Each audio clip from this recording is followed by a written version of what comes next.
Hello, അസ്സലാമു അലൈക്കും, welcome back. ഇന്ന് എൻ്റെ താത്തൻ്റെ ജീവിതത്തിലെ ഏറ്റവും വലിയ സ്വപ്നത്തിൻ്റെ ഫസ്റ്റ് സ്റ്റെപ്പാണ് കേട്ടോ. വീടിൻ്റെ കുറ്റിയടിയാണ്. അപ്പോൾ രാവിലെ തന്നെ മോർണിംഗ് അതിൻ്റെ പ്രിപ്പറേഷനിലാണ് ഞങ്ങൾ.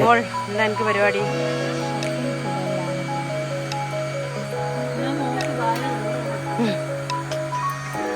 കറി വെക്കുന്നു, പത്തി ചുട്ടിടുന്നു.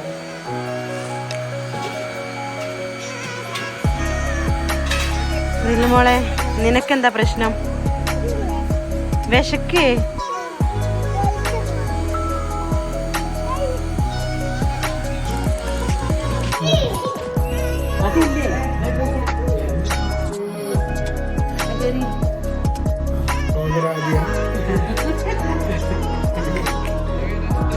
അപ്പോൾ ഇതാക്കുന്ന കുറ്റിയടിക്കാൻ വേണ്ടിയിട്ട് ഉസ്താദുമാരും പിന്നെ ഫാമിലി മാമന്മാരും ഒക്കെ വന്നിട്ടുണ്ട് കേട്ടോ. നെയ്ബേഴ്സ് ഉണ്ട്, കസിൻസ് ഉണ്ട്, എല്ലാവരും എത്തിയിട്ടുണ്ട്. പിന്നെ എൻജിനീയർ ഉണ്ട്. അപ്പം പിന്നെ നമ്മൾ കുറ്റി അടിക്കുന്നതിന് മുമ്പ് എന്തൊക്കെ അളന്നിട്ടൊക്കെ ആണല്ലോ കുറ്റി അടിക്കാം. അപ്പോൾ അതിൻ്റെ ഇതിലാണ് കേട്ടോ എല്ലാവരും.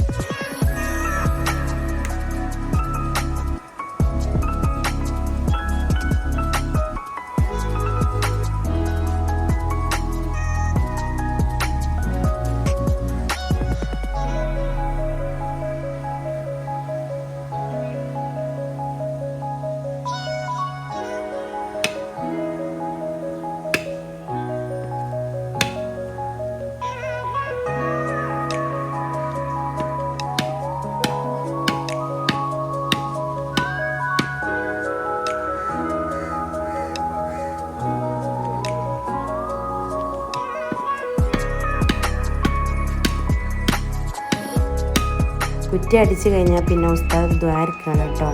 അപ്പോൾ നമുക്ക് പ്രാർത്ഥനയാണല്ലോ മെയിനായിട്ട് വേണ്ടത്. എന്നതാക്കുന്ന പ്രാർത്ഥനയിലാണ്. ഈ വീട് പണി വേഗം പൂർത്തിയാകാൻ വേണ്ടിയിട്ട് എല്ലാവരും പ്രാർത്ഥിക്കണം കേട്ടോ. അവർക്ക് വേണ്ടിയിട്ട് പെട്ടെന്ന് തന്നെ ഓരോരുത്തർക്കും ഓരോ സ്വപ്നങ്ങളാണല്ലോ. എന്താ പറയുക, വീടൊക്കെ ഒന്ന് പണി തീർത്തിട്ട് നമുക്ക് പല ആൾക്കാർക്ക് പല സ്വപ്നങ്ങളായിരിക്കും. അപ്പോൾ എന്തായാലും താത്തൻ്റെ വീട് പൂർത്തിയാകാൻ വേണ്ടി എല്ലാവരും പ്രാർത്ഥിക്കണം. പിന്നെ നമ്മളെ കസിൻസൊക്കെ എല്ലാവരും മാമന്മാരും നമ്മൾ പറയുമല്ലോ കുറ്റി അടിച്ചാൽ എല്ലാവരും ഒന്ന് അവിടെ കുറ്റിമേലൊന്ന് മേടണമെന്ന്. അപ്പം എല്ലാവരും അടിച്ചുകൊണ്ട് നിൽക്കുക കേട്ടോ. ഒക്കെ ഒരു സന്തോഷമാണല്ലോ നമുക്ക്. എല്ലാവരും ഇങ്ങനെ ഓരോരുത്തർ ഇത് വാങ്ങിയിട്ട് ഇങ്ങനെ അടിക്കുക കേട്ടോ. അത് താത്തൻ്റെ മോനാണ് അടിക്കുന്നത്, ചെറിയ മോനാണ് കേട്ടോ. ആൾക്ക് ഭയങ്കര സന്തോഷം. അപ്പോൾ ആളിങ്ങനെ അടിക്കുകയാണ്. ഇത് മൂത്ത മോനാണ്, താത്തൻ്റെ മൂത്ത മോനാണ്. ഇതാ ഉമ്മ ആണ് ഇപ്പോൾ അടിക്കാൻ പോകുന്നത്. മറ്റേതൊക്കെ ഉമ്മൻ്റെ ബ്രദേഴ്സാണ് കേട്ടോ. അങ്ങനെ എല്ലാവരും അടിച്ചിട്ടോ. അതൊക്കെ ഒരു സന്തോഷമാണല്ലോ. ഇതാണ് താത്ത, അവളാണ് ഇപ്പോൾ അടിക്കുന്നത്.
ഈ അപ്പങ്ങളൊന്നും ഇല്ലാതെ എന്ത് കുറ്റിയടിയില്ലേ? അങ്ങനെയാണല്ലോ.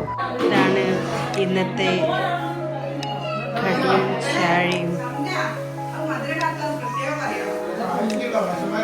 ഷംന, ഇതൊക്കെ ഉണ്ടാക്കി ചെയ്യണം.